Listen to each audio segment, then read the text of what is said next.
Assalamualaikum warahmatullahi wabarakatuh. Waalaikumsalam warahmatullahi wabarakatuh. Selamat pagi, salam sehat dan sejahtera untuk kita semua. Yang saya hormati Kasatlank Kecamatan Cengkareng, Pak Mali. Yang saya hormati K3S Kecamatan Cengkareng beserta seluruh pengurus, Korwas SD Pak Sahrobi dan para pengawas. Kemudian hadir juga yang saya hormati dari Kuarang ya, Pramuka ya, dan PGRI, dan juga hadir pengawas agama ya, terima kasih, dan para panitia pelaksana serta Bapak Ibu para kepala sekolah baik negeri maupun swasta se-Kecamatan Cengkareng yang saya banggakan. Alhamdulillah kita bersyukur pada pagi hari ini kita semua masih diberikan nikmat sehat sehingga bersama-sama dapat bertatap muka, dapat hadir di tempat gedung PKG ini dalam rangka workshop penyusunan program kerja. Dan saya mohon maaf agak terlambat ya. Tadi alhamdulillah sudah dibuka ya dengan Kasatlank Kecamatan. Bapak dan Ibu yang saya hormati, terkait dengan penyusunan program kerja, saya kira ini sudah setiap tahun dilakukan ya. Sudah setiap tahun dilakukan, dan program kerja ini tentunya mengacu pada 8 standar pendidikan ya. Ada terkait dengan kurikulum, kemudian terkait dengan pengelolaan keuangan ya, sarana prasarana, kemudian tenaga pendidik dan kependidikan dan lain-lain ya. Saya kira ini sudah biasa, sudah dipahami dan setiap tahun dilakukan. Walaupun untuk tahun ini ada hal yang baru ya terkait dengan kurikulum Merdeka ya. Mungkin nanti juga akan lebih jelas lagi disampaikan oleh narasumber ya. Dan oleh karena itu saya tidak akan banyak menyinggung masalah program kerja, hanya sedikit mungkin yang terkait hal yang baru, yaitu kurikulum Merdeka. Tapi sebelum sampai ke situ, perlu saya sampaikan juga bahwa terkait dengan 8 standar pendidikan ini, sebetulnya kami Suku Dinas Pendidikan Wilayah 1 dan Suku Dinas Pendidikan seluruhnya ya, semuanya diinstruksikan ya oleh Bu Kadis untuk melihat ke sekolah-sekolah terkait dengan 8 standar ini. Bagaimana sarana prasarannya, bagaimana kurikulumnya, kemudian bagaimana pengelolaan keuangan BOP, POS, kemudian juga terkait dengan tenaga pendidik, kependidikan. Nah, ini kita sudah mulai bulan Januari kemarin sebetulnya, sudah kita mulai sampai periode pertama sampai dengan bulan Juni ya. Jadi saya sudah menugaskan para kasih, para kasatlank, para pengawas ya untuk mendatangi sekolah-sekolah baik negeri maupun swasta dari seluruh jenjang ya. Memang surat tugas itu tidak menentukan waktu ya. Jadi hanya Januari sampai dengan Juni, bisa saja kapan saja datangnya gitu ya, dan tidak dalam bentuk formal gitu ya. Jadi datang ke sekolah kemudian melihat, mungkin saling berdiskusi ya terkait dengan kondisi sekolah ya. Dan untuk tahap pertama ini sebenarnya saya sudah presentasi di dinas ya pada bulan Mei kemarin, seluruh kepala suku dinas pendidikan presentasi hasil temuan-temuan pengawas, temuan Kasatlank, temuan para kasih gitu ya, terkait dengan kondisi sekolah gitu ya. Dan tentunya yang saya sampaikan adalah hal-hal yang perlu tindak lanjut ya, perlu tindak lanjut dan perlu perbaikan kita bersama ya. Jadi kita waktu itu juga sudah mengumpulkan semua pengawas, para kasih kasatlan hasil dari kunjungan ke sekolah-sekolah ya. Dan untuk tahap kedua ini sudah kita mulai juga, mulai bulan Juli sampai dengan September nanti gitu ya. Ini juga sudah kita mulai untuk tahap berikutnya ya. Mungkin masih sudah dikunjungi semua Bu ya, pernah dikunjungi oleh untuk tahun ini ya, para pengawas atau kasatlan atau para kasih sudah datang semua ya ke sekolah. Jadi mungkin saja dalam kegiatan apa gitu ya, tapi sekaligus juga melihat kondisi sekolah. Dan tahap kedua ini juga terus sudah kita lakukan. Ini yang terkait dengan pengelolaan sekolah ya, jadi 8 standar pendidikan tadi ya. Bapak dan Ibu yang saya hormati, kembali lagi terkait dengan kurikulum Merdeka ini, saya juga beberapa kali mungkin saya akan berbagi sedikit yang saya ketahui ya. Saya juga beberapa kali mengikuti sosialisasi, diseminasi terkait dengan hal ini ya. Jadi memang kurikulum Merdeka ini adalah suatu program secara makro ya, program Merdeka Belajar ya. Dan kita tahu bahwa menurut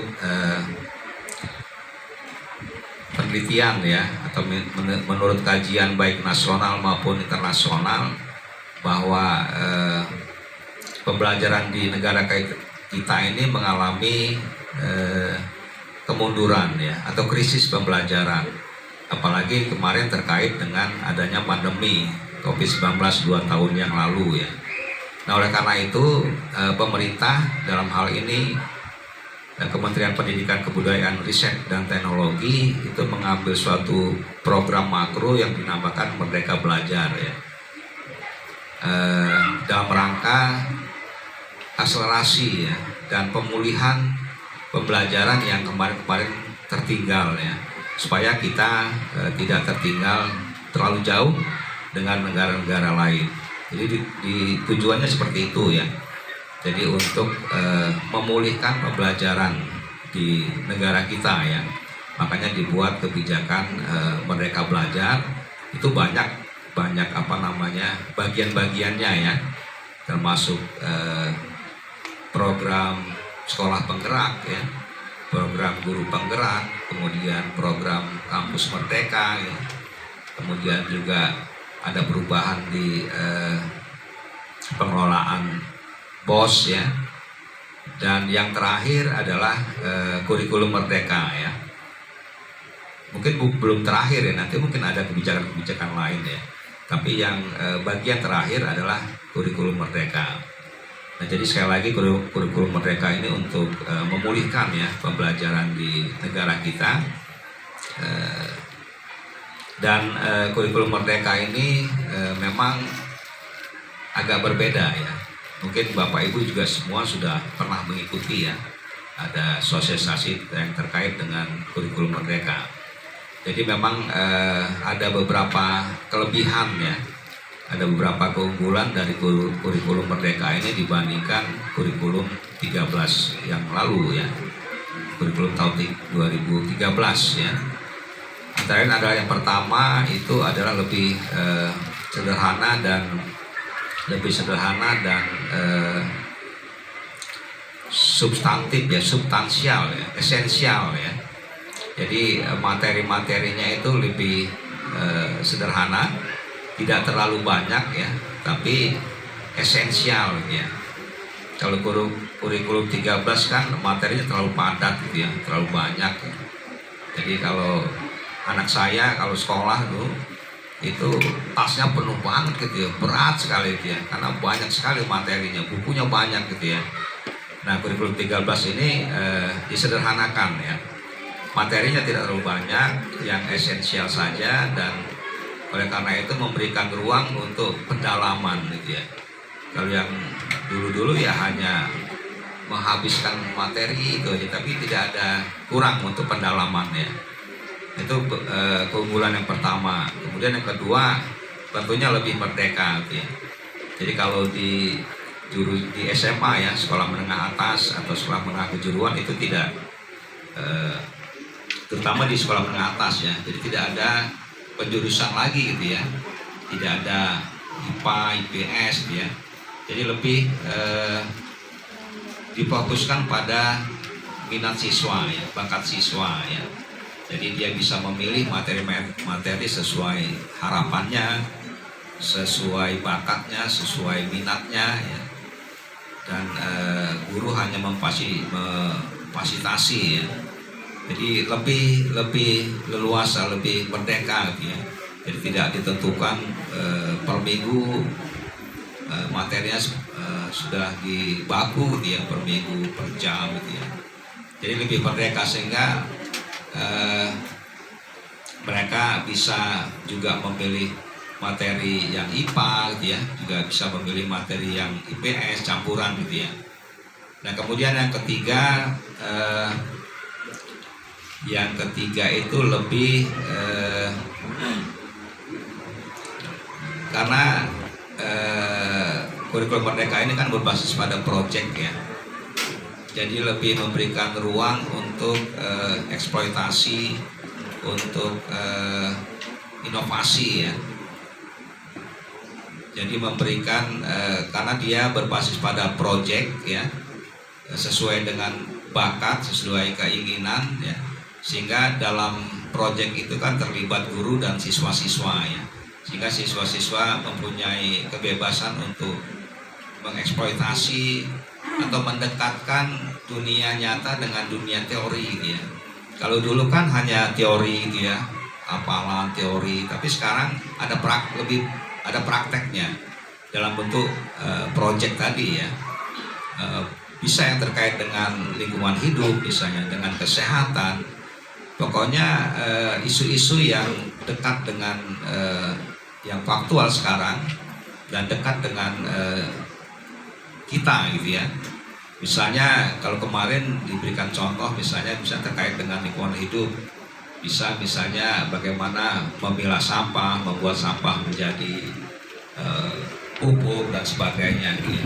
Jadi memang ada nilai, ada wujudnya, ada bentuk karyanya ya. Nah kemudian yang paling penting juga dalam proyek ini kan siswa-siswa bisa saling menghargai ya, bisa bagaimana saling menghargai pendapat, bagaimana saling berkolaborasi, saling bekerja sama, saling menghargai pendapat orang lain ya. Sehingga profil pelajar Pancasila itu bisa terbentuk gitu ya, bisa tumbuh kembang ya. Jadi nilai-nilai Pancasila itu memang tidak bisa hanya dihafalkan gitu ya, tapi harus dipraktekkan. Nah ini adalah dalam satu bentuk mempraktekkan profil nilai pelajar Pancasila itu ya, sehingga memang endingnya kan diharapkan pelajar-pelajar kita itu ya pelajar-pelajar Pancasila gitu ya, sesuai dengan nilai-nilai Pancasila sehingga bisa mempunyai karakter ya, mempunyai jiwa nasionalisme dan sebagainya. Nah, itu beberapa keunggulan dari kurikulum merdeka ya. Walaupun seperti disampaikan oleh pemerintah ya, dalam hal ini Kementerian Pendidikan, tidak juga walaupun dimulai pada tahun ini ya 2022-2023 untuk kurikulum merdeka, tapi juga ini bertahap ya, jadi tidak juga langsung diharapkan bisa sempurna ya, karena memang masih ada pilihan-pilihan ya. Yang pertama masih bisa, ini kan kalau kurikulum mereka kan hanya kelas 1 dan 4, kelas 7, kelas 10 ya yang dilaksanakan. Jadi masih juga dimungkinkan untuk melaksanakan kurikulum 13 ya. Kurikulum 13 ini juga kemarin kan waktu pandemi ada kurikulum darurat ya, kurikulum 13 yang disederhanakan. Jadi bisa juga menggunakan kurikulum 13 murni atau kurikulum 13 yang disederhanakan kemarin yang waktu pandemi ya. Dan yang ketiga ya kurikulum merdeka ya. Kurikulum Merdeka ini juga ada 3 macam ya. Jadi ada, mungkin nanti lebih jelas oleh narasumber nanti ya. Saya hanya ingin sedikit menyampaikan apa yang saya ketahui. Kurikulum 13 ini juga ada 3 macam. Jadi ada yang mandiri belajar gitu ya. Kalau mandiri belajar ini dia masih menggunakan kurikulum 13, tapi dia boleh mengadopsi istilah-istilah kurikulum Merdeka gitu ya. Nah, ada juga yang kedua mandiri berubah ya. Nah, ini sudah menerapkan kurikulum 13 ya, tapi masih kurikulum Merdeka, tapi masih juga artinya perlu bersinergi, berkolaborasi dengan sekolah yang lain ya. Nah, yang ketiga adalah mandiri berbagi ya. Ini adalah bagi sekolah-sekolah penggerak gitu ya. Alhamdulillah di Jakarta Barat 1 ini khususnya di Kecamatan Cengkareng, tadi informasi dari Korwas, dari Kasar Lakcam sudah ada 6 sekolah penggerak ya. Ada 2 negeri, 3 negeri dan 3 swasta ya. Nah, saya harapkan mungkin ke depan ya harus semua harus ikut serta ya. Kalau ada ini ada tahapan lagi nanti kan, baik sekolah penggerak maupun guru penggerak ya. Karena memang kedepannya semua berbasis pada sekolah penggerak dan guru penggerak ya. Jadi tidak banyak kelebihan-kelebihan yang dimiliki oleh guru penggerak dan sekolah penggerak ya. Jadi ke depan saya harapkan lebih banyak lagi nanti yang bisa menjadi sekolah penggerak dan menjadi guru penggerak ya. Bapak dan Ibu yang saya hormati, itu mungkin hal-hal yang terkait dengan kurikulum Merdeka ya, kurikulum Merdeka yang mudah-mudahan semua sudah registrasi kemarin ya, sudah mendaftar ya, sudah registrasi, sudah mendaftar, mudah-mudahan bisa kita laksanakan. Jadi memang perlu kesiapan-kesiapan kita ya. Makanya terkait dengan penyusunan program ini kan nanti juga ada yang terkait dengan SAPRAS ya, sarana prasarana juga harus kita persiapkan. Artinya kalau kurikulum Merdeka ini kan tidak seluruhnya belajar di kelas ya, juga bisa belajar di luar kelas, bisa juga belajarnya tidak harus seperti ini ya, bisa juga berkumpul, berkelompok, dan juga bisa kalau proyek mungkin banyak di luar kelas ya. Nah, oleh karena itu perlu dipersiapkan ya, baik di dalam kelas maupun di luar kelas. Artinya kebersihan, kenyamanan harus tercipta nih di sekolah-sekolah ya, supaya kalau belajar di luar itu nyaman gitu ya. Tapi kalau belajar di luar kelas kotor misalnya, kemudian baunya tidak sedap misalnya, kemudian banyak nyamuk misalnya ya kan nggak nyaman juga ya. Jadi sarana prasarana terkait dengan ini saya ingatkan ya, saya harapkan Bapak Ibu kepala sekolah harus menyiapkan lingkungan sekolah dengan baik ya, terutama kebersihan dan kenyamanan sekolah termasuk sarana prasarananya. Jadi misalnya ada yang sedikit-sedikit bisa diperbaiki ya, itu diperbaiki ya. Apalagi Ibu Kadis kita ini sangat concern sekali dengan kebersihan dan keindahan sekolah ya. Jadi banyak sekali temuan-temuan Bu Kadis yang perlu ditindaklanjuti ya. Kemarin hari pas Idul Adha kan Bu Kadis juga keliling ya. Tapi alhamdulillah tidak ke JB1, tapi ke wilayah JB2. Itu banyak sekali temuan yang membuat Bu Kadis itu ya geram gitu ya, terutama masalah kebersihan sekolah-sekolah gitu ya. Ini saya harapkan menjadi perhatian kita, di samping memang untuk kenyamanan kita sendiri ya dalam proses belajar mengajar, juga perlu persiapan untuk kurikulum Merdeka ini ya. Kemudian oleh karena itu yang terkait dengan penyusunan program ini, saya kira juga akan terkait dengan penyusunan anggaran belanja untuk sekolah ya. Nah, saya harapkan juga bisa menyesuaikan nih ya, bisa menyesuaikan dengan kurikulum merdeka tadi terkait dengan sarana prasarananya tadi ya. Berarti kan harus kita peduli, kita siapkan lingkungan sekolah, kita sesuaikan dengan RKAS kita dalam penyusunan program-program itu supaya bisa mendukung kegiatan proses belajar mengajar kurikulum merdeka ini ya. Kemudian yang lainnya saya kira juga tenaga pendidik ya, guru saya kira memang harus juga belajar ya, terutama terkait dengan kurikulum merdeka ini. Saya kira platform merdeka mengajar ya, itu harus dikuasai gitu ya, harus dikuasai, kemudian harus diakses, harus diaplikasikan gitu ya. Jadi keunggulan-keunggulan tadi ya, 3 keunggulan tadi kalau tidak kita manfaatkan, kalau tidak kita aplikasikan ya juga tidak berarti ya. Nah, jadi baik kepala sekolah, para pendidik saya kira harus menguasai ya, menguasai platform Merdeka Mengajar ini ya. Itu kan ada aplikasinya ya, itu harus karena dalam platform ini kan bukan hanya banyak sekali materi-materi bahan ajar gitu ya, kemudian contoh-contoh project itu juga ada di situ ya, kemudian video-video yang bisa menginspiratif ya, itu juga banyak gitu ya. Jadi memang untuk bahan mengajar ya, bahan mengajar, kemudian juga bahan sarana belajar ya, karena di situ banyak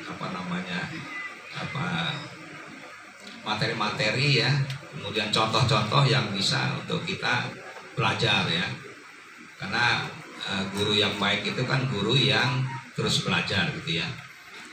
Kemudian juga bisa menampilkan karya-karya kita ya di aplikasi itu ya, karena kan nanti ada karya gitu ya, beberapa fase dalam 1 tahun itu ya, ada karya-karya siswa, karya-karya guru dan siswa tadi bisa juga di upload ke sistem itu, dan juga bisa melihat, saling belajar ya dengan sekolah-sekolah yang lain, guru-guru yang lain. Jadi memang sekali lagi aplikasi ini harus diketahui, harus dipahami, dan harus dipraktekkan, diakses gitu ya. Dan saya kira kalau di Jakarta ini saya kira tidak ada lagi yang gagap teknologi gitu ya. Mungkin kalau di daerah masih ada ya, tapi kalau di Jakarta saya kira semua sudah bisa gitu ya. Nah, ini apalagi kita di Jakarta seharusnya memang bisa menjadi contoh ya, karena memang pendidikan kita diharapkan menuju pendidikan yang global gitu ya, sebagai contoh bagi daerah-daerah lain, dan kita bisa sejajar dengan negara-negara lainnya gitu ya. Mungkin itu ya Bapak dan Ibu, dan pada kesempatan yang baik ini juga mungkin saya ingin mengingatkan kembali, kemarin juga saya kira sudah mendapatkan sosialisasi yang terkait dengan revitalisasi perpustakaan ya. Sudah ya, kemarin dari bidang sudah ada pernah mengundang saya lihat, sehingga Sudin memang karena bidang sudah mengundang ya, kita tidak mengundang lagi ya, hanya mengingatkan pada kesempatan ini bahwa kita perlu melakukan revitalisasi perpustakaan ya. Ini menjadi konsen dari Pak Gubernur ya, dan juga tentunya jajaran Dinas Pendidikan dan kita semua ya, bahwa kita coba lagi, kita mulai lagi revitalisasi perpustakaan yang ada di sekolah-sekolah ya. Jadi 2 hal penting yang perlu kita ingat, bahwa pertama, pustakawan itu bukan penjaga buku ya. Pustakawan bukan penjaga buku, dan perpustakaan bukan gudang buku ya. Nah, dari 2 hal ini nanti bisa kita terjemahkan ya.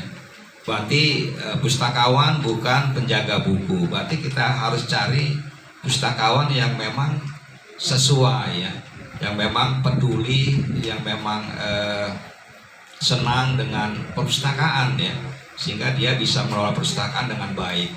Dan selama ini ya mohon maaf mungkin banyak dilakukan oleh teman-teman kita yang mungkin dari KKI ya kalau di negeri itu ya, yang kalau bisa ya nanti cari yang muda-muda, cari boleh guru gitu ya. Yang penting punya kepedulian ya tentang perpustakaan ini. Kemudian perpustakaan itu bukan gudang buku ya, jadi bukan tempat menyimpan buku. Nah artinya apa? Artinya perpustakaan itu harus kita setting, harus kita kondisikan supaya baik ya, supaya menarik bagi siswa-siswa.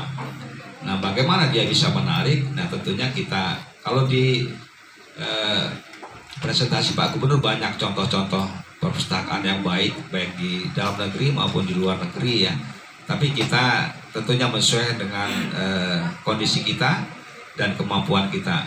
Tapi saya kira bisa gitu ya, kita buat sedemikian rupa dengan anggaran tidak terlalu besar gitu ya. Tapi bisa menarik bagi siswa-siswa gitu ya. Jadi tidak harus baku gitu ya. Biasanya kan kalau perpustakaan meja, kursi gitu ya. Tapi kan bisa dibuat kursinya seperti apa gitu ya. Ya kalau mungkin kemarin sudah ikut ya, sudah pernah ya kemarin ya. Udah ya. Jadi kan ada contoh-contoh itu ya. Kita sesuaikan ya. Kemudian mungkin diberi, kalau di sekolah dasar kan masih anak-anak ya perlu rangsangan imajinasi gitu ya. Mungkin dengan diberikan gambar-gambar yang bisa merangsang imajinasi, kreativitas dan sebagainya. Jadi dibuat senyaman mungkin, sebersih mungkin ya. Dan kita nanti akan melihat progresnya dalam seminggu 2 minggu ke depan ya. Jadi memang tidak, sekali lagi tidak harus langsung sempurna, tapi ada progres ya. Bahwa perpustakaan itu sudah mulai direvitalisasi, sudah mulai dibenahi.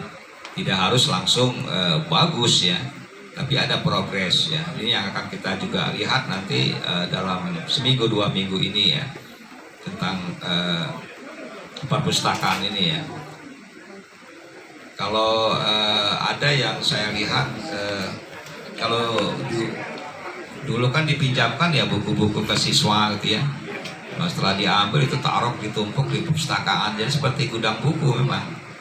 Nah jadi coba dipilah buku-buku yang sudah lama mungkin perlu disimpan gitu ya. Tapi coba buku-buku yang bagus, yang baru ditata dengan baik gitu ya. Saya kira ini Bapak dan Ibu yang bisa saya sampaikan, dan saya ucapkan selamat mengikuti workshop penyusunan program kerja sekolah. Sekali lagi beberapa hal tadi yang penting digarisbawahi mungkin terkait dengan kurikulum, penyiapan sarana prasarannya, kemudian tenaga pendidik dan kependidikannya ini harus kita siapkan.